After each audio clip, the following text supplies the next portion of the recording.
अस्सलाम वालेकुम students. Hand raise करके मुझे बता दें वॉइस क्लियर आ रही है सब बच्चों को? Okay.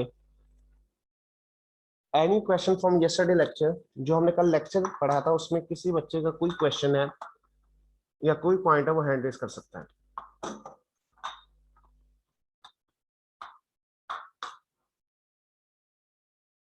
Any question from yesterday lecture?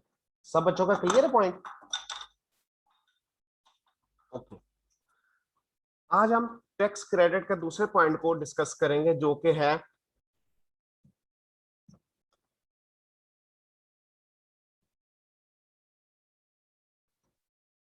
Investment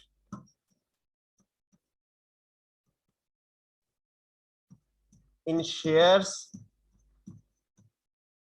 या सुकूक। सुकूक कहते हैं फाइनेंशियल ये फाइनेंशियल जिस तरह शेयर्स होते हैं ये फाइनेंसिंग इंस्ट्रूमेंट होते हैं।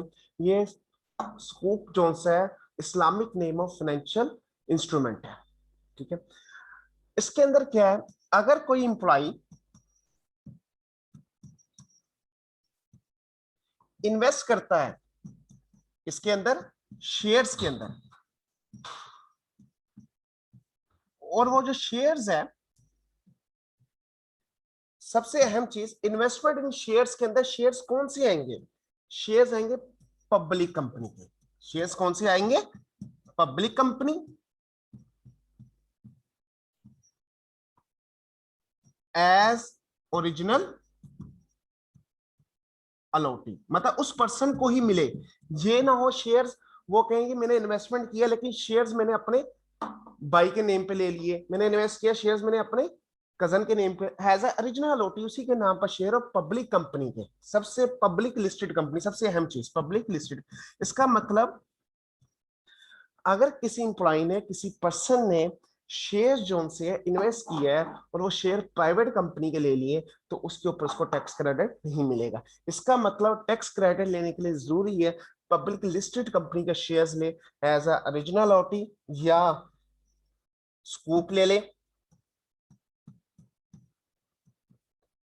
ठीक है, नंबर 1, नंबर 2 और नंबर 3 प्राइवेटाइजेशन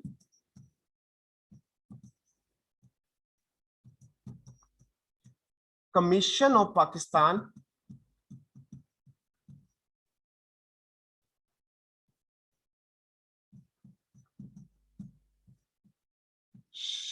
शेयर्स इशू करे,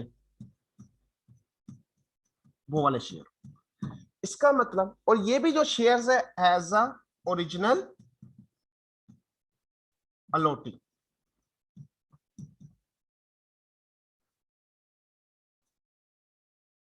इसका मतलब क्या हुआ, जो टैक्स क्रेडिट मिलेगा वो 3 चीजों पर है। एक, पब्लिक लिस्टेड कंपनी के अंदर शेयर्स खरीदे जाए, नंबर 1। नंबर 2, सुकूक खरीद लिए जाए।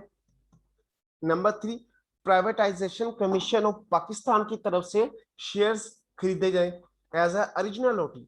जब इन तीनों में से कोई एक चीज होगी तो उसके ऊपर हमें क्या है, टैक्स क्रेडिट मिलेगा उस इन्वेस्टमेंट के ऊपर। कौन सी 3 चीजें? पब्लिक लिस्टेड कंपनी, सुकूक और privatisation commission of Pakistan as a original allottee. जी अरसलान बच्चे, मैं आपका क्वेश्चन लेता हूं। जी अरसलान बोले बेटा, हैंड रेज करिए Arsalan.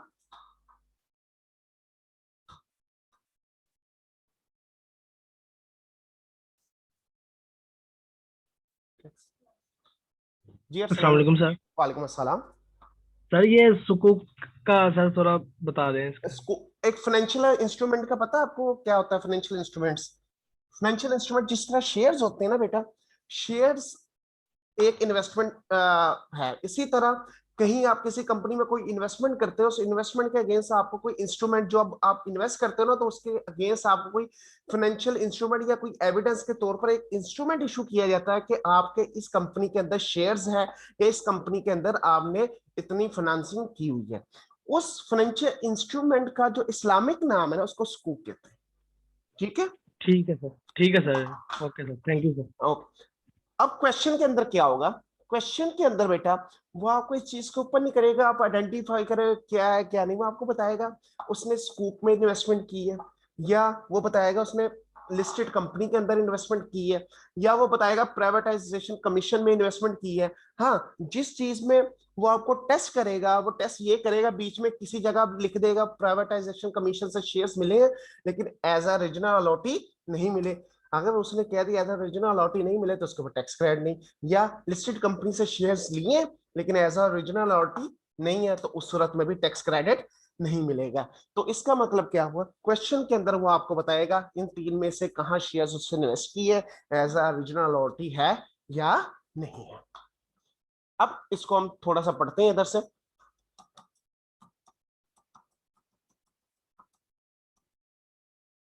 Tax credit shall be allowed to a resident person for any investment made during a tax year in acquiring share। ये जो मेकिंग इंश्योरेंस प्रीमियम है इसको हम डिस्कस अभी करते हैं, इसको मैं छोड़ रहा है। Legal premium in this regards are as below। Investment in shares की पहले हम पढ़ें। Tax credit shall be allowed at a average rate of tax। Average rate of tax कैसे कैलकुलेट करते हैं हमने कल उसको पढ़ा। मतलब एवरेज रेट ऑफ टैक्स जो सा आएगा वो कैसे आएगा बेटा, tax liability over taxable income, जिसके ऊपर हमने टैक्स लेबिलिटी कैलकुलेट की है, मल्टीप्लाई बाय ये अमाउंट। जो ये अमाउंट है इसके ऊपर रिस्ट्रिक्शंस लगी होती है। अब हमने देखना है इन्वेस्टमेंट इन शेयर्स के अंदर इस अमाउंट के अंदर कौन सी रिस्ट्रिक्शंस वो आगे जाके बताएगा मैं। Subject to the following condition in respect of the cost of acquiring in the new year shares offered to the public by a public company listed on stock exchange, मतलब listed company होना जरूरी है in Pakistan, provided that the resident person is the original allotee of the share or shares are acquired from privatization commission of Pakistan। इसका मतलब क्या हुआ, इसने कहा हमने लिस्टेड कंपनी के अंदर एज अ ओरिजिनल अलॉटी हमें मिल जाए, अगर ओरिजिनल अलॉटी के तौर पर नहीं मिले तो क्या वो प्राइवेटाइजेशन कमीशन ऑफ पाकिस्तान ने हमें दिए, ये दोनों में से कोई एक शर्त हो जाए पूरी तो टैक्स क्रेडिट मिल जाएगा। इसका मतलब क्या हुआ, शेयर अक्वायर करने हैं लिस्टेड कंपनी के as original allottee, tax credit available. अगर ओरिजिनल अलॉटी नहीं है फिर हम देखेंगे क्या प्राइवेटाइजेशन कमीशन ऑफ पाकिस्तान ने दिए, वहां से शेयर्स आए हैं। अगर आंसर इज यस फिर हम क्या करेंगे, टैक्स क्रेडिट मिलेगा। अगर आंसर इज नो तो टैक्स क्रेडिट नहीं मिलेगा। In respect to the cost of acquiring in the tax year, Skook offered to the public by a public company listed and trading on stock exchange in Pakistan, provided that the resident person is original allotee of the Skook। ये Skook की उन्होंने बात की जो हमने discuss की। Where a taxpayer who has been allowed a tax credit for investment in share dispose of the shares within 24 months from the date of their purchase, then his tax liability for the tax year of disposal shall be increased by an amount of tax credit allowed to him in respect of such shares। ये discuss में आपको छोटा सा इसका numerical बना के आपको discuss करता हूं। वैसे वो ये कह रहा है अगर किसी ने 2020 के अंदर शेयर्स ले लिए, 2020 में शेयर्स लिए तो उसके अगेंस्ट उसको मिला टैक्स क्रेडिट। क्या मिला, टैक्स क्रेडिट 2020 में। अब आया 2021 नेक्स्ट ईयर, 2021 में क्या किया उसने, वो शेयर्स बेच दिए। तो टैक्स वाले कहते हैं अगर किस आपने इन्वेस्टमेंट इन शेयर्स की है और इन्वेस्टमेंट इन शेयर्स की वजह से आपको टैक्स क्रेडिट मिला है तो आप उन शेयर्स को 2 साल तक डिस्पोज ऑफ नहीं कर सकते। अगर आपने विद इन 2 ईयर्स को डिस्पोज ऑफ किया तो जिस साल में आप डिस्पोज ऑफ करेंगे उस साल के अंदर जो आपको पहले टैक्स क्रेडिट मिला था वो आपको अब पे करना पड़ेगा। मतलब अगर 2020 में मैंने टैक्स क्रेडिट लिया था, इन्वेस्टमेंट इन शेयर्स की थी और 2 साल पूरे होने से पहले 2021 में मैंने वो शेयर सोल्ड आउट कर दिए, तो इस साल क्या होगा, जो टैक्स लायबिलिटी है उसमें प्लस हो जाएगा जो मेरा टैक्स क्रेडिट मिला हुआ है। मतलब जो मैंने टैक्स क्रेडिट लिया था गवर्नमेंट से, अब एफबीआर वाले हमें कहेंगे वो टैक्स क्रेडिट के पैसे हमें जमा कराओ क्योंकि शेयर्स को आपने विद इन 2 ईयर्स सेल कर लिया।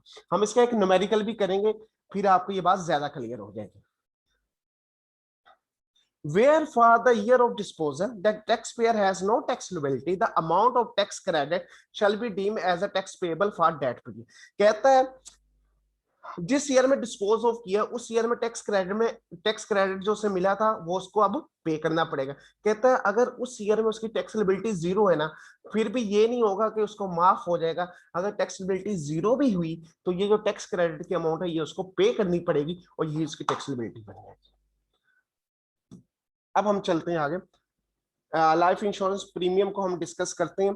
अब composition of tax credit zone सा है, इसके ऊपर क्या है, हमने जो अमाउंट यहाँ डिस्कस कर रहे थे, हमने कहा था एवरेज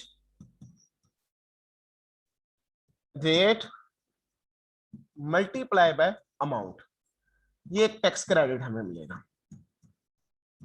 अब एवरेज रेट कैसा आता है, tax liability over taxable income on which tax is calculated multiply by this amount। अब यहां पर जो अमाउंट आएगी इसके ऊपर रिस्ट्रिक्शन है कि हमने ये अमाउंट मैक्सिमम कितनी ले सकते हैं।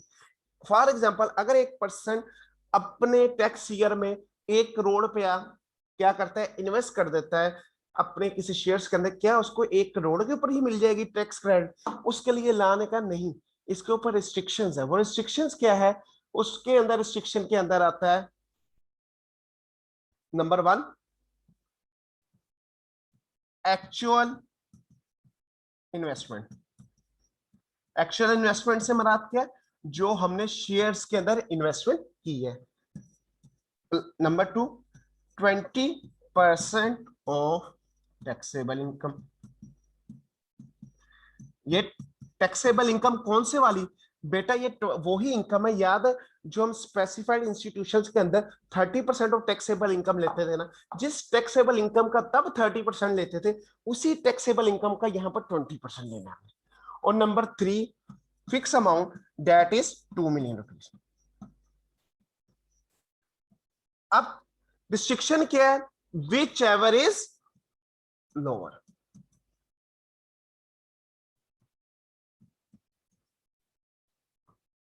इसका मतलब क्या हुआ, हमें यहां जो अमाउंट आएगी वो जो एक्चुअल इन्वेस्टमेंट है 20% ऑफ टैक्सेबल इनकम और 2 million which ever is lower. For example मैं यहां अज्यूम करता हूं उसने जो इन्वेस्ट किया था वो 5 लाख रुपए है इन्वेस्टमेंट, और उसकी टैक्सेबल जो इनकम है वो है बेटा 1 मिलियन। अब अगर मैंने यहां अमाउंट लेनी है, एक्चुअल इन्वेस्टमेंट आ गई मेरी 5 लाख,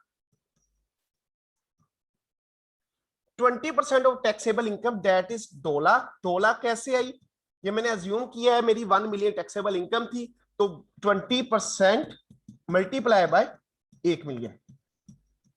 और नंबर 3 फिक्स अमाउंट क्या आ गई 20 लाख।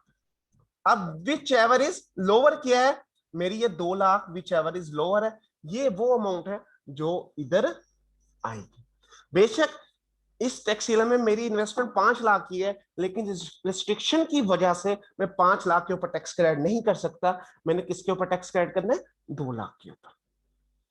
अब investment in shares, investment in सुकूक के बारे में हमने क्या पढ़ा, अगर हम इन्वेस्टमेंट किसी भी पर्सन ने कहाँ की है, पब्लिक लिस्टेड कंपनी में एज अ ओरिजिनल अलॉटी, अगर ओरिजिनल अलॉटी नहीं है तो फिर क्या होनी चाहिए, वो प्राइवेटाइजेशन कमीशन से मिलने चाहिए। या सुकूक के अंदर इन्वेस्टमेंट की है तो उसको क्या मिलेगा, टैक्स क्रेडिट मिलेगा।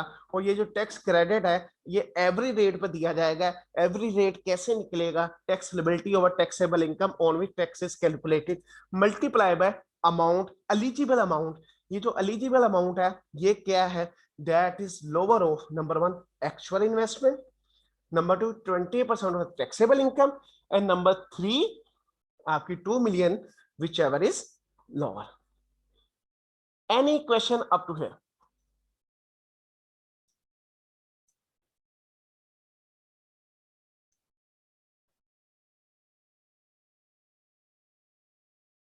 ओके अब इसमें एक टैक्स क्रेडिट आया नया, payment of life insurance premium. Life insurance premium क्या है कि हमने किसी भी इंश्योरेंस कंपनी से अपने लाइफ के अगेंस्ट क्या करवा ली, इंश्योरेंस करवा ली, और उसके अगेंस्ट हम प्रीमियम पे कर रहे हैं हर month. The tax credit on payment of life insurance premium allowed subject to the following condition. The premium is pay to a life insurance company registered by SECP. मतलब जहां से हमने इंश्योरेंस करवाई है वो कंपनी एसएसीपी से रजिस्टर्ड होना जरूरी है। अगर वो कंपनी एसएसीपी से रजिस्टर्ड नहीं है तो बेशक हमने लाइफ इंश्योरेंस करवाई है, हम पेमेंट भी कर रहे हैं, लेकिन हमें टैक्स क्रेडिट नहीं मिलेगा। और वो जो इंश्योरेंस कंपनी है under the insurance ordinance in respect of the life insurance policy, मतलब वो कंपनी खुद भी अपनी इंश्योरेंस ऑर्डिनेंस जो उनके अंदर रजिस्टर्ड होना जरूरी है, और उसने एससीसीपी से भी रजिस्ट्रेशन करवाई हो। The person is driving income under any of the following head, salary income और इनकम फ्रॉम बिजनेस। मतलब अगर आपकी सैलरी या इनकम फ्रॉम बिजनेस आ रही है, फिर ही इस पेमेंट जोन सी लाइफ इंश्योरेंस पॉलिसी की, इसके ऊपर जो इन्वेस्टमेंट करेंगे उसके अगेंस्ट हमें क्या आएगा, टैक्स क्रेडिट मिलेगा। लेकिन अगर एक पर्सन की सिर्फ इनकम फ्रॉम प्रॉपर्टी है, या इनकम फ्रॉम कैपिटल गेन है, या इनकम फ्रॉम अदर सोर्स है, मतलब ये 3 इनकम है लेकिन सैलरी और बिजनेस इनकम नहीं है, उसने इंश्योरेंस पॉलिसी के अंदर इन्वेस्ट भी किया है, फिर भी उसको टैक्स क्रेडिट नहीं मिलेगा। तो इसका मतलब क्या हुआ, लाइफ इंश्योरेंस पॉलिसी के लिए सिर्फ सैलरी और बिजनेस इनकम में से कोई एक इनकम भी हुई तो वो टैक्स क्रेडिट के लिए एलिजिबल है। लेकिन कैपिटल के, हाँ, इसका मतलब ये नहीं है अगर बंदे की सैलरी इनकम भी है, लेट बिजनेस भी है, कैपिटल गेन भी है, फिर भी इसको टैक्स क्रेडिट मिलेगा क्योंकि ये सैलरी में बिजनेस है।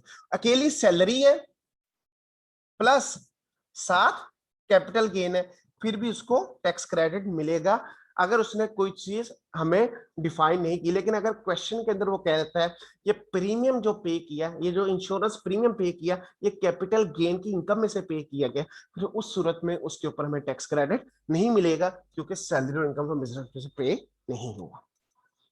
अब इसका भी तरीका वही है, तरीके से मुराद एवरेज रेट हमने पढ़ा इनटू अमाउंट। ये जो अमाउंट आएगी एलिजिबल अमाउंट, इसका भी सेम बेटा वही है जो हमने इन्वेस्टमेंट इन शेयर्स का पढ़ा। इसका मतलब क्या हुआ, एक्चुअल अमाउंट नंबर 1, नंबर 2 क्या, 20% ऑफ टैक्सेबल इनकम, और number 3 ₹2 million which ever is lower, उसके ऊपर ये अमाउंट आ जाएगी हमारी। अब सबसे अहम चीज, अगर आप इस टैक्स क्रेडिट की हेडिंग पढ़े तो उसमें लिखा हो tax credit for investment in share और लाइफ इंश्योरेंस प्रीमियम। मतलब एक वक्त में, एक टैक्स ईयर में, या तो इन्वेस्टमेंट इन शेयर पर मिलेगा, इस पर मिल गया तो इंश्योरेंस प्रीमियम बेशक है लेकिन उस पर नहीं मिलेगा।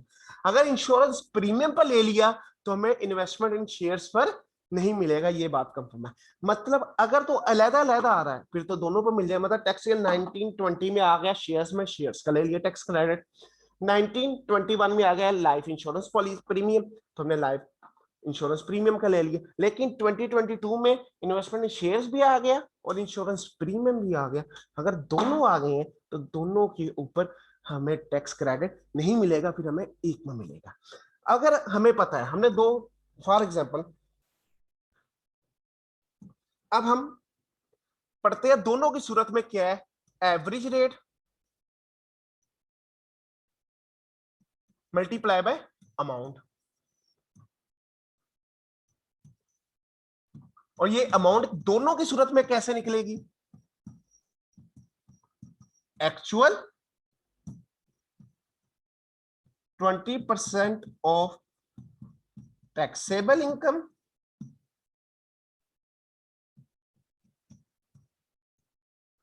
और number 3 2 million which ever is low. अब एक चीज समझने की बात है, लाइफ इंश्योरेंस प्रीमियम हो या इन्वेस्टमेंट इन शेयर्स, जो मर्जी हो, उस सूरत में ये भी अमाउंट और ये भी अमाउंट, ये दोनों अमाउंट क्या रहेगी, सेम। मतलब 20% of taxable income, life insurance premium और इन्वेस्टमेंट शेयर्स, दोनों की सूरत में 2 मिलियन में।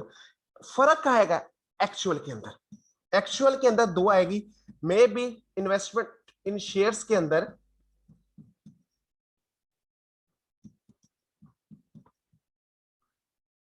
1 लाख इन्वेस्ट किया हो और लाइफ इंश्योरेंस प्रीमियम के अंदर 50,000 है, तो इसका मतलब क्या हुआ, दोनों के लिए कौन सी चीज डिफर करेगी, एक्चुअल।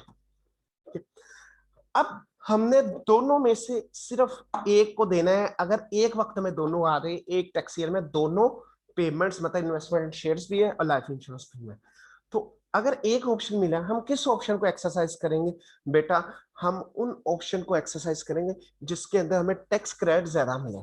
अब टैक्स क्रेडिट ज्यादा कैसे पता चलेगा, 20% ऑफ टैक्स, इसका मतलब दोनों में से जो हायर अमाउंट है, जो इन्वेस्टमेंट की हायर अमाउंट है, उसके अंदर हमें टैक्स क्रेडिट ले लेंगे, दूसरी अमाउंट को हम इग्नोर कर देंगे। अगर हम देखें तो यहाँ एक्चुअल कितनी है, 1 लाख, तो एक्चुअल एक और, मतलब हम इन्वेस्टमेंट इन शेयर्स का टैक्स क्रेडिट ले लेंगे और लाइफ इंश्योरेंस पॉलिसी का टैक्स क्रेडिट इग्नोर कर देंगे, छोड़ देंगे, क्योंकि उसमें टैक्स क्रेडिट कब मिलना है और इन्वेस्टमेंट इन शेयर्स के अंदर टैक्स क्रेडिट ज्यादा मिलने की चांसेस है।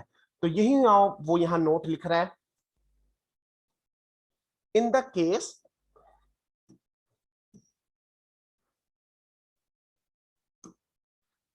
taxpayer has made investment in shares and life insurance during a tax, he will be entitled for only one tax credit higher of the both amount, मतलब दोनों में से एक को मिलना है। हाँ, जो हमने कल पढ़ा चैरिटेबल इंस्टीट्यूशंस वाला, अगर वो टैक्स क्रेडिट मिलेगा तो उसके साथ ये भी मिलेगा। इन दोनों का आपस में कंपैरिजन नहीं है, चैरिटेबल वाला सेपरेट है, ये वाला सेपरेट, लेकिन इसके अंदर दो आ रहे हैं, इन्वेस्टमेंट इन शेयर और investment in insurance policy. Any question up to here? Any question up to here?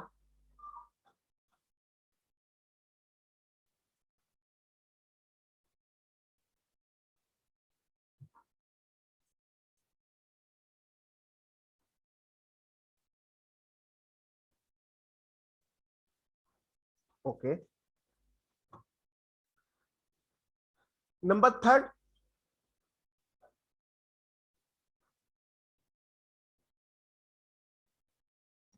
एक और हम टैक्स क्रेडिट पढ़ेंगे बेटा, वो है health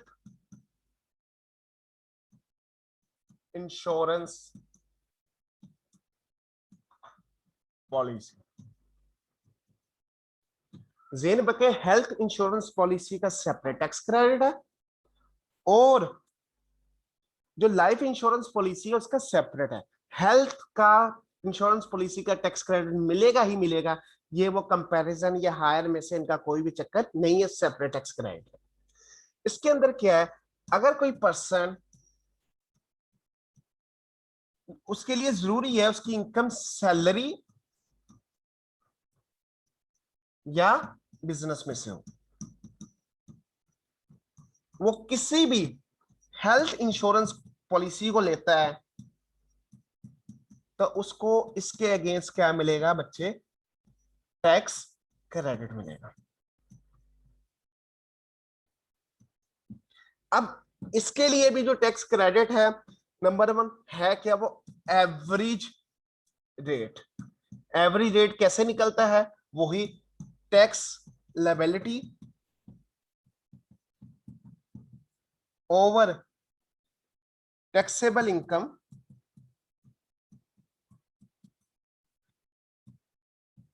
on which tax liability is calculated.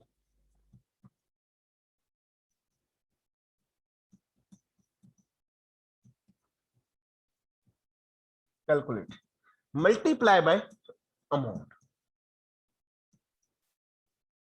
अब यहां पर जो अमाउंट आएगी बच्चा, क्या इसके अंदर भी हेल्थ इंश्योरेंस हम जितनी इन्वेस्ट करेंगे सारी की सारी हमें अलाउ हो जाएगी टैक्स क्रेडिट, नहीं, इसके अंदर भी बेटा टैक्स वालों ने हमें लिमिट लगाई हुई है उस अमाउंट के लिए कि आप इससे ज्यादा नहीं कर सकते। वो अमाउंट क्या है, द टोटल कंट्रीब्यूशन और premium paid by the amount, मतलब एक्चुअल अमाउंट पेड। और number 2, 5% of the personal taxable income and ₹1.5 lakh which ever is lower. अगर इसको मैं लिखूं तो इसका क्या बनेगा, नंबर 1 एक्चुअल अमाउंट पे,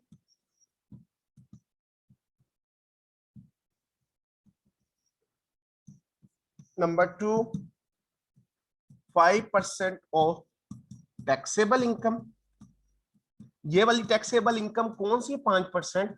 बेटा आपको याद होगा जब हम मेडिकल कर रहे थे, जो ट्रैक डिडक्शन आई थी, तो जिसमें हम पढ़ते थे डोनेशन टू स्पेसिफाइड इंस्टीट्यूशन, तो उसमें लिखते थे 30% ऑफ टैक्सेबल इनकम। वो जो टैक्सेबल इनकम है वही इधर आएगी बेटा, वही टैक्सेबल इनकम इधर आएगी और उसका 5% लिया जाएगा। और नंबर थर्ड, रुपीस 1.5 लाख, इनमें से जो लोअर होगी, विच एवर इज लोअर, उसके ऊपर हमें क्या मिलेगा? टैक्स क्रेडिट मिलेगा। मतलब ये जो अमाउंट होगी इसमें से विच एवर इज लोअर वाली अमाउंट इधर आएगी और एवरेज रेट ऑफ टैक्स से मल्टीप्लाई होगी।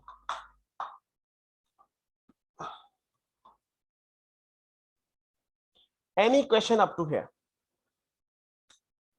Any question up to here? अगर किसी भी स्टूडेंट का कोई भी क्वेश्चन है तो पूछ सकता है, नहीं तो हम एक छोटा सा न्यूमेरिकल करते हैं।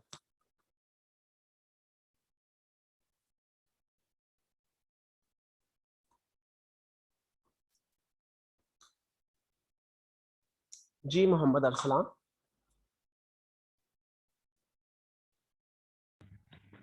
सर वो मैंने व्हीकल वाले पॉइंट से पूछना था एक पॉइंट। बेटा अब ये पॉइंट कंप्लीट कर ले, हम बाद में पूछ लेंगे, क्योंकि देखिए ये हम अगले टॉपिक पर चल रहे हैं और इसको कंप्लीट करके हम फिर उस पर मैं चले जाता हूँ, ठीक है? अब अगर ठीक उसकी है सर। डिस्कशन दरमियान में करना तो वो सारा हमारा जो सीक्वेंस बना हुआ स्टडी का वो खराब हो जाएगा। ठीक है सर। ठीक है, okay sir. Okay. Yes sir.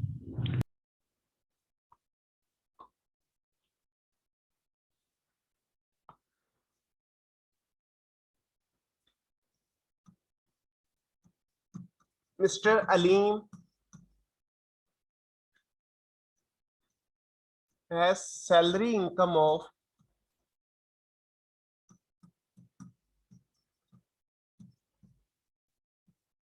Rupees 11 lakh for tax year 2021.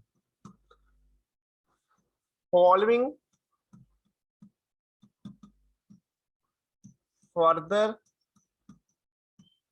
information is available. Number क्या है? ज़कात paid rupees 1.5 lakh.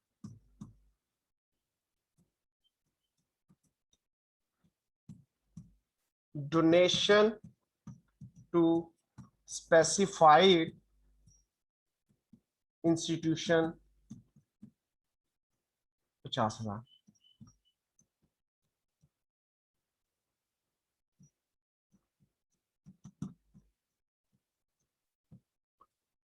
Donation to approved या charitable institution rupees 30,000।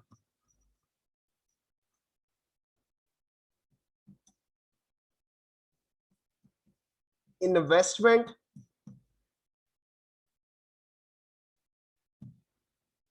In public shares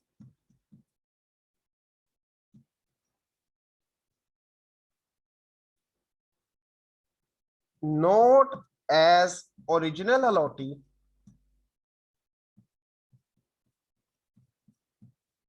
but from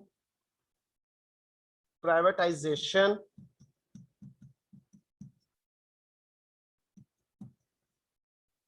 of privatization commissioner of Pakistan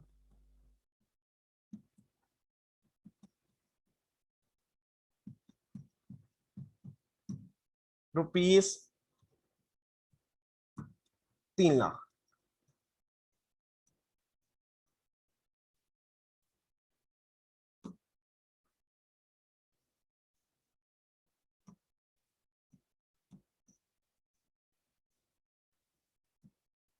paid life insurance premium of ₹1,00,000, 1,00,000.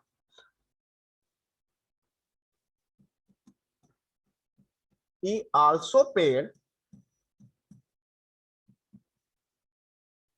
health insurance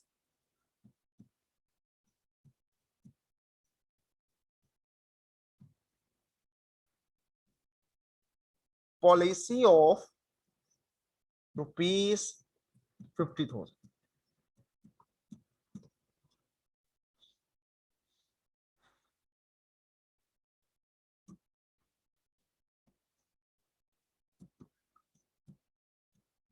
Mr. Alim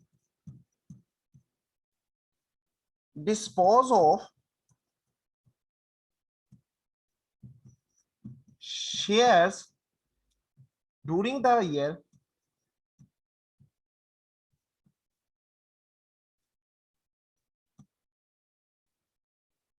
which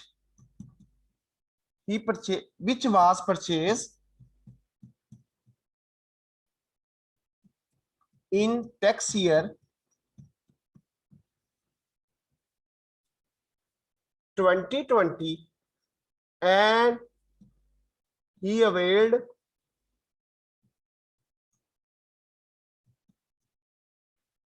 tax credit of ₹10,000 in tax year 2020. Calculate taxable income and tax liability.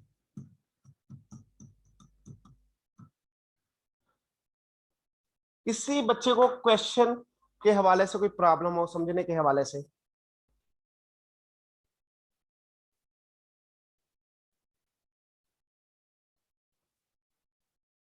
जी मुबशर।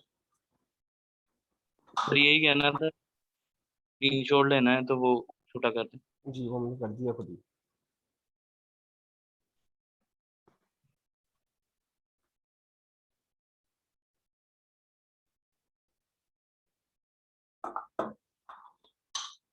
अब कोई voluntarily कोई बच्चा hand raise कर दे ताकि वो मुझे figures में साथ साथ उससे पूछता रहूं तो मुझे प्रॉब्लम ना आए।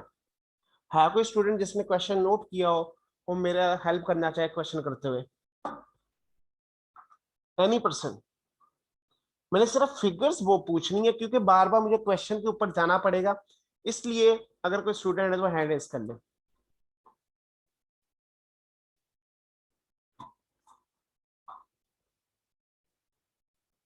Arsalan, yes sir. आप करवाएंगे मेरे साथ? Okay yes sir. ओके बेटा।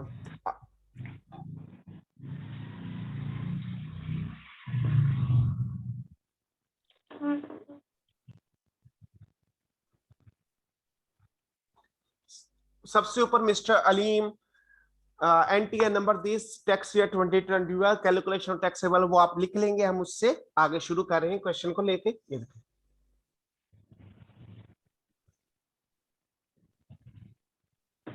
सबसे पहले आएगा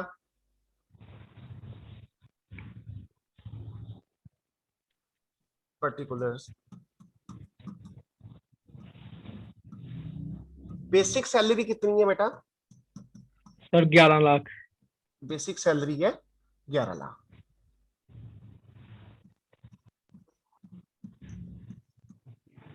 और अदर अलाउंसेस वगैरह हमने कुछ नहीं लिए, यही हमारी क्या बन जाएगी? Total income income 11 lakh. अब इसमें से लेस करेंगे ज़कात, वो बेटा कितनी है?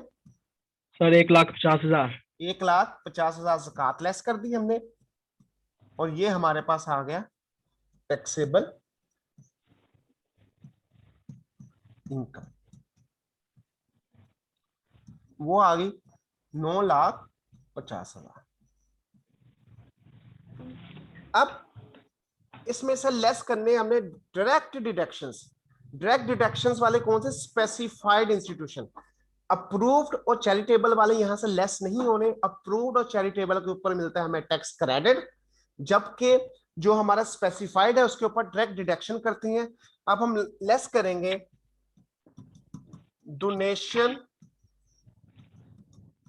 To specified institution, that is actual कितनी थी मेरा बेटा अरसलान? सर 50,000 है सर। ओके, एक्चुअल थी 50,000 और 30% ऑफ टैक्सेबल इनकम, 30% ऑफ 9,50,000। हमने जितने भी टैक्स क्रेडिट पढ़े ना, जिसमें 5%, 30%, 20%, हमने हमेशा वो 35%, ये 9,50,000 का लेना है उधर। ये आ जाएगा 9,50,000 मल्टीप्लाई 0.3, बेटा ये आ गया 2,85,000। विच एवर इज लोअर, वो 50,000 है तो हमें डोनेशन टू स्पेसिफाई इंस्टीट्यूशन मिलेगी 50,000। तो यहां पर आ गया हमारे पास बच्चे वो इनकम हमारे पास आ गई 9 lakh. Any question up to here? किसी का यहां तक कोई क्वेश्चन है तो हैंड रेज कर सकता है, नहीं तो हम अब आगे चले, हम अपने टैक्स क्रेडिट की तरफ जाने लगे।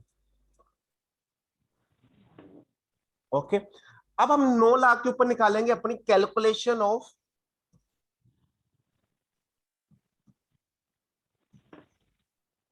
Tax liability.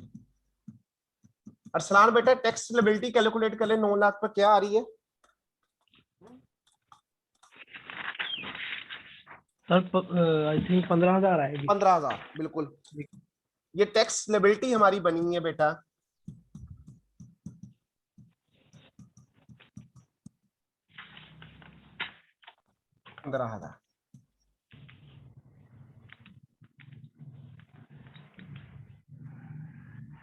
अब हम क्या करेंगे, अपनी इस अमाउंट में से अब हमने टैक्स क्रेडिट देने शुरू कर दिया।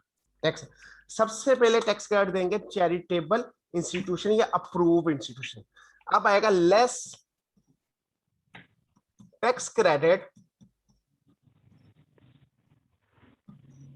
For charitable institution, charitable donation या अप्रूव को जो डोनेशन दी है। स्पेसिफाइड है तो डेथलेस, अप्रूव या चैरिटेबल है तो टैक्स क्रेडिट। उसके लिए क्या करेंगे, एवरेज रेट ऑफ टैक्स। अब अल्टीमेटली हमने एवरेज रेट कैसे निकालना है? Taxable income 15,000 divided by income on which tax is calculated, वो है 9 लाख। 9 लाख के ऊपर 15,000 आई हमारी टैक्स, मल्टीप्लाई बाय ये अमाउंट। ये अमाउंट कैसी आएगी? This amount is actual. बेटा एक्चुअल कितनी है? सर एक्चुअल है उसकी, अप्रूव्ड चैरिटेबल को 30,000 है। ओके 30,000। और नंबर 2 क्या? 20% ऑफ, 20% है या 30% है? सर इसका 30% है। हाँ 30% ऑफ टैक्सेबल इनकम। ये जो टैक्सेबल इनकम है ये वही है 9,50,000। इंपॉर्टेंट चीज है, जो एवरेज रेट के लिए आनी है वो और होती है, जो यहाँ आती है वो हमारे लिए जो 30 स्पेसिफाइड के लिए लेते हैं हम उसी का लेते हैं। तो 30% आता है हमारा 2 लाख, 9 लाख,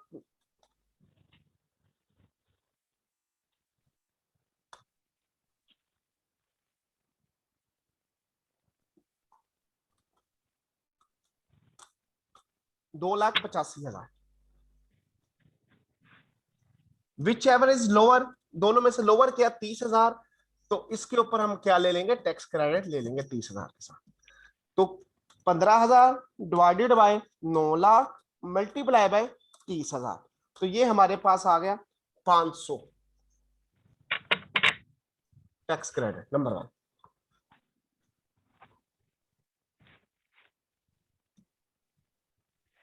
अब दूसरा था हमारे पास टैक्स क्रेडिट बेटा, वो था tax credit investment in shares और लाइफ इंश्योरेंस पॉलिसी। इन दोनों में से एक मिलता है। और इन्वेस्टमेंट इन शेयर्स मैंने लिखा था एज अ ओरिजिनल अलॉटी नहीं है। अगर मैं सिर्फ उतनी लाइन लिखी रहने देता एज अ ओरिजिनल अलॉटी नहीं है तो मुझे कोई टैक्स क्रेडिट नहीं मिलना था, और मुझे जो लाइफ इंश्योरेंस का था वही भी सिर्फ मिलना था, ये वाला कैंसिल हो जाता था। लेकिन क्योंकि मैंने एज अ ओरिजिनल अलॉटी से आगे वर्डिंग लिख दी प्राइवेटाइजेशन कमीशन ऑफ पाकिस्तान, तो इसका मतलब ये भी मेरे लिए क्या हो गया, टैक्स क्रेडिट के लिए एलिजिबल हो गया। अब किसी क्वेश्चन के अंदर वो ऐसा कर सकता है, वो दोनों चीजें दें, मतलब वो इन्वेस्टमेंट इन शेयर्स भी दे दें और लाइफ इंश्योरेंस प्रीमियम भी दे दें, और इन्वेस्टमेंट इन शेयर्स के आगे सिर्फ ये लिखे कि उसने लिस्टेड कंपनी के लिए एज ए रीजनल अलॉटी नहीं है, तो आगे और कोई ये ना लिखे कि वो प्राइवेटाइजेशन कमीशन से लिया है। तो इसका मतलब क्या होगा, जब वो रीजनल अलॉटी नहीं है तो इन्वेस्टमेंट शेयर्स वाला टैक्स क्रेडिट तो वैसे ही हमारे लिए इन एलिजिबल हो गया, तो दूसरा लाइफ इंश्योरेंस वाला मिल जाएगा। इसलिए किसी एक साल में दो इकट्ठे भी आ सकते हैं, लेकिन उसमें से हम फिर हायर सेलेक्ट नहीं करेंगे। उस सूरत में क्या होगा, अगर तो कोई इन एलिजिबल हो रहा है तो दूसरा ऑटोमेटिकली दूसरे के ऊपर मिल जाएगा, लेकिन अगर दोनों के दोनों टैक्स क्रेडिट एलिजिबल है तो फिर उसमें हायर में से मिलेगा। इसके अंदर इन्वेस्टमेंट इन शेयर्स बेशक एज अ ओरिजिनल अलॉटी नहीं है, लेकिन प्राइवेटाइजेशन कमीशन ऑफ पाकिस्तान से लिया है, तो इसलिए ये एलिजिबल फॉर टैक्स क्रेडिट है, और दूसरी हमारी इन्वेस्टमेंट जो सी है वो भी है। अब हम इसके ऊपर सेकंड टैक्स क्रेडिट देंगे, less tax credit for investment in share और लाइफ इंश्योरेंस भी।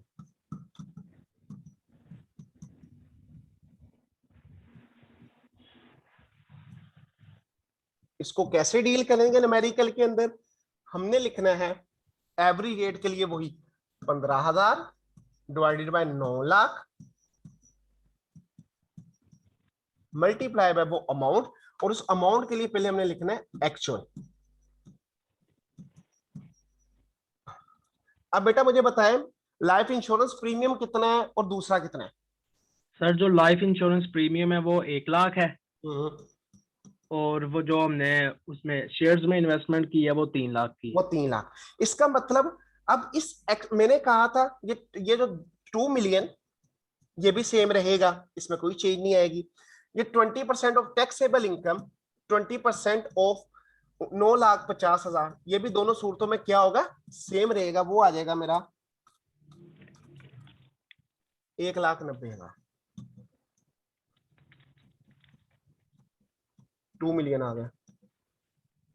अब फर्क क्या है ना एक्चुअल के लिए, इसका मतलब जब दोनों हो गए हमने वर्किंग एक ही करनी है, अब एक्चुअल के लिए हम नीचे लिखेंगे, नीचे हम इस एक्चुअल को ऐसे करके स्टार के साथ हम नीचे लिखेंगे as investment in share is ₹3 lakh, that is higher than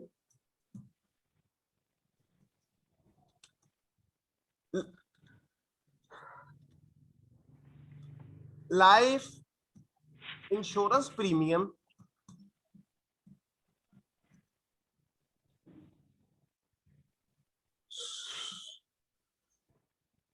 so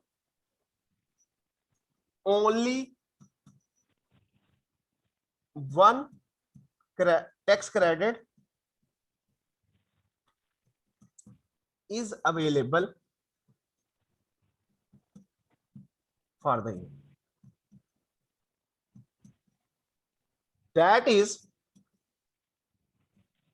investment in shares। मतलब जब ऐसा और हमने बताना है कि इन्वेस्टमेंट इन शेयर्स भी है, लाइफ इंश्योरेंस पॉलिसी भी है, इनमें जो हायर होगा सिर्फ उसी को टैक्स क्रेडिट मिलेगा, क्योंकि दोनों एलिजिबल थे। हायर वाला क्या आ गया 3 लाख, तो हमने तो 3 लाख वाले पर अपना लिख के इसलिए एक्चुअल 3 लाख लिखा है। अब सर जी जी सर ये जो हमने कंपैरिजन करना है हायर ऑफ बोथ अमाउंट्स का, तो सर ये पहले हम इन दोनों की लेसर अमाउंट्स निकाल के उसका कंपैरिजन नहीं करेंगे, या एक्चुअल का ही करना है? वो देखे लेसर का क्यों नहीं कर सकते, ये दोनों के लिए दोनों सूरतों में सेम है, नीचे वाली दोनों फिगर्स सेम है। ठीक है। वो यस सर, ठीक है। एक्चुअल नहीं फर्क डालना है तो ठीक है, बिल्कुल सर। हाँ, जी सर। इसलिए एक्शन ये अब कर लिया। अब हम क्या करेंगे, अब इसमें से लोअर कौन सा है, एक था 3 लाख, एक था 1,90,000, एक था 2 मिलियन। हमारे लिए जो लोअर है 1,90,000 है, हमें 1,90,000 के ऊपर टैक्स क्रेडिट मिलेगा। 15,000 divided by 9 lakh multiply 1,90,000, that is 3167 ये टैक्स क्रेडिट। अब देखिए बेशक हमने यहाँ दोनों थे लेकिन हमें हायर पे ले, दोनों एलिजिबल थे टैक्स क्रेडिट में से, लेकिन जो हायर था हमने उस पर ले लिया। लेकिन अगर किसी क्वेश्चन में मैं फिर बता रहा हूँ दोनों दिए हो लेकिन दोनों में से कोई एक एलिजिबल नहीं होगा, तो उस सूरत में हमने फिर हायर नहीं देखना, क्योंकि एक तो एलिजिबल रहा ही नहीं, वो खत्म हो गया, दूसरे पे मिल जाएगा। ये बात क्लियर होगी अरसलान आपको भी? Yes sir. ओके। अब लास्ट टैक्स क्रेडिट क्या था हमारे पास बेटा, वो है less tax credit for health insurance policy. उसके लिए भी सेम एवरी रेट क्या है, 15,000 divided by 9 lakh multiply by वो अमाउंट। अमाउंट कैसे आएगी बेटा, एक्चुअल क्या अमाउंट है हमारी ये लाइफ इंश्योरेंस पॉलिसी की? सर इसकी हेल्थ एक्चुअल है 50,000। Actual 50,000। Yes sir. Number 2 5% of 9,50,000, वो क्या आएगा 9,50,000 मल्टीप्लाई बाय 0.05 47,500।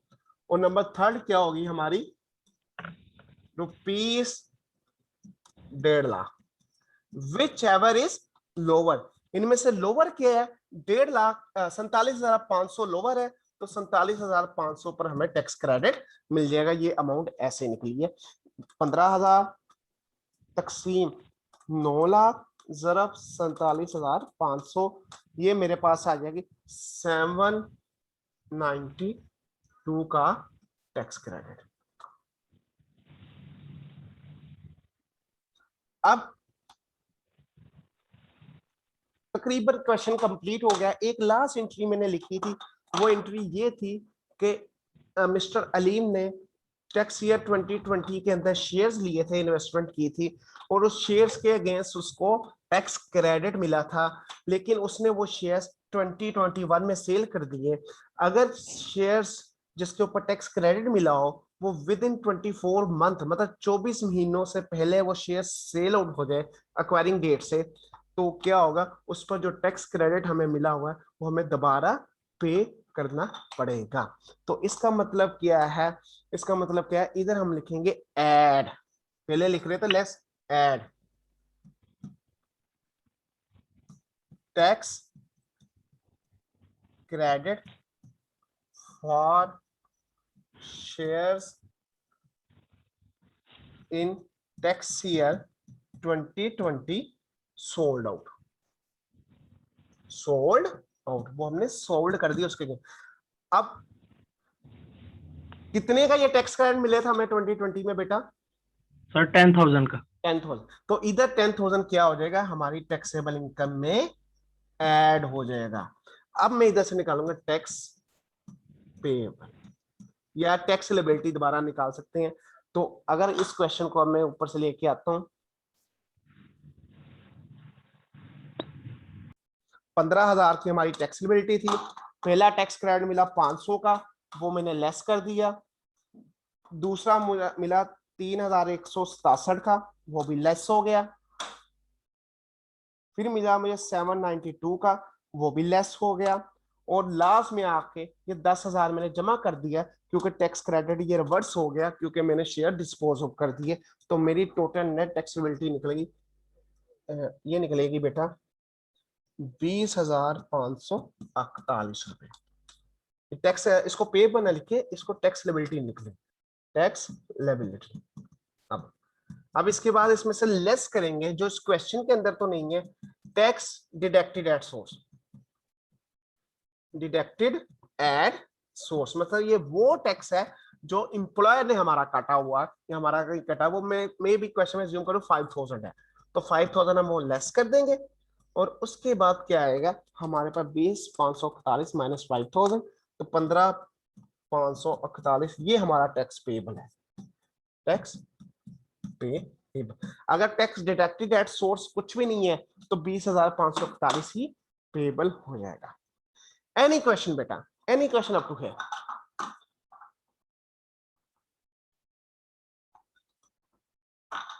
जी अजीज। वालेकुम अस्सलाम।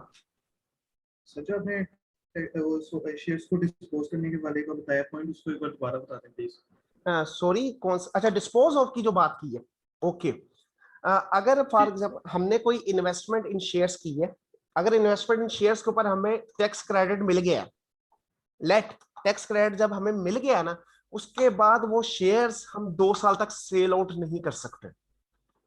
जिस शेयर्स के अंदर हमने इन्वेस्टमेंट की और उस इन्वेस्टमेंट की वजह से हमें उस शेयर्स की इन्वेस्टमेंट की वजह से टैक्स क्रेडिट मिल गया, तो हमने उस शेयर्स को कम से कम 2 साल तक होल्ड करना है। किस डेट से? जिस डेट से हमने वो शेयर्स खरीदे। मतलब मैंने अगर फर्ज करें यकम जनवरी 2020, ये टैक्स ईयर बनता है 2020, ये मैंने शेयर्स परचेज किए। शेयर परचेज करने की वजह से टैक्स ईयर 2020 में मुझे मिल गया 10,000 का टैक्स क्रेडिट। प्रीवियस ईयर की बात करूं, अब अगर मैंने टैक्स क्रेडिट ले लिया तो ये शेयर मैं 2 साल तक सोल्ड आउट नहीं कर सकता। मतलब यकम जनवरी से अगर मैंने इसको सेल करने भी है ना, यकम जैन 2022 को सेल कर सकता हूं, इससे पहले नहीं सेल कर सकता।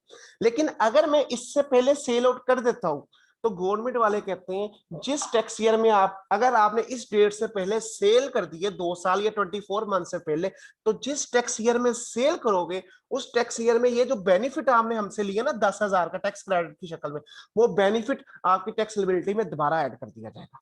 इसलिए इस न्यूमेरिकल के अंदर अगर मैं उस एंट्री पर जाऊं, ये देखिए जो मैंने ऊपर क्वेश्चन लगाया था, क्या था वो entry? Mister Aleem dispose of share during the year is sir dispose which was purchase in tax year 2020।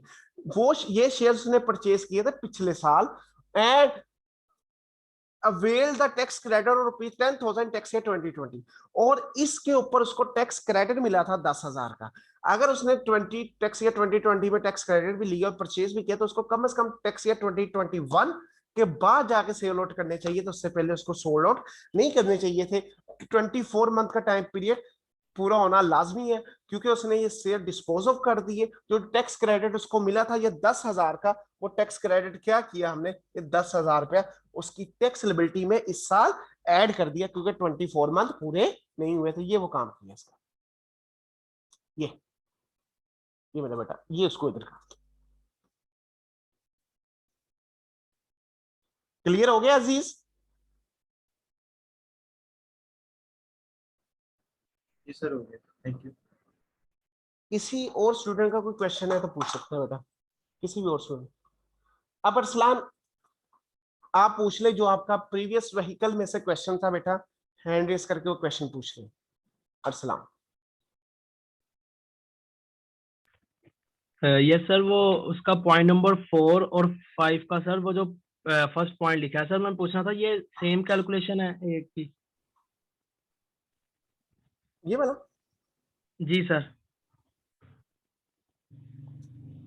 Use vehicle import, और इसका 5th का फर्स्ट। ये वाला मैं अभी एक दफा पढ़, value adopted in first year shall be reduced by 10% of the set value for each successive year up to maximum of 5 year.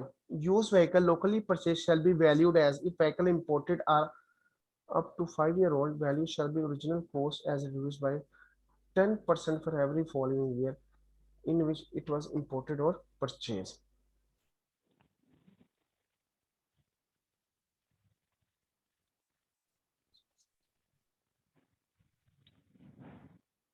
एक मिनट बेटा, use vehicle imported by donor shall be valued at import authority plus all charges till their registration. Value adopted in first year shall be reduced by 10% of the said value for each successive.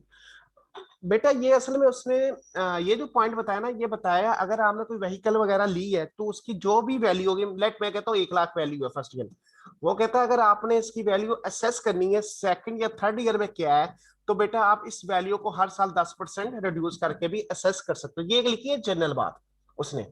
और ये जी sir. कितने साल तक कर सकते हो, maximum 5 year तक reduce करना है आपने, उसके बाद नहीं कर सकते, ठीक है। और ये उसने बता दिया, अब इस चीज को एप्लीकेबल करते हुए ये उसने बात लिखी है। जी वही सर, वो जी कंफ्यूजन हो रही थी कि वो जी कॉस्ट में किस तरह ये फोर्थ पॉइंट हाँ इम्प्लीमेंट हो रहा ठीक है, ये उसने इसी को फिर एप्लीकेबल करते हुए फिफ्थ पॉइंट लिखा है। ठीक हो है। गया। जी sir. Okay sir, thank you sir. Welcome.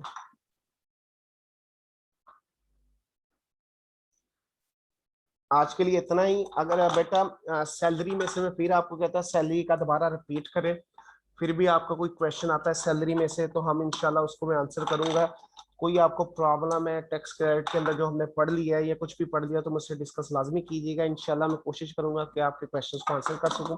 बाकी सर अहमद के लिए आप दुआ करें को जल्द से जल्द से याब हो जाए। अल्हम्दुलिल्लाह 90% रिकवर हो चुके हैं। बस अब थोड़ी सी वीकनेस वगैरह है, तो इंशाल्लाह उम्मीद है इस वीक में वो आपके साथ क्लास करेंगे। अल्लाह हाफिज।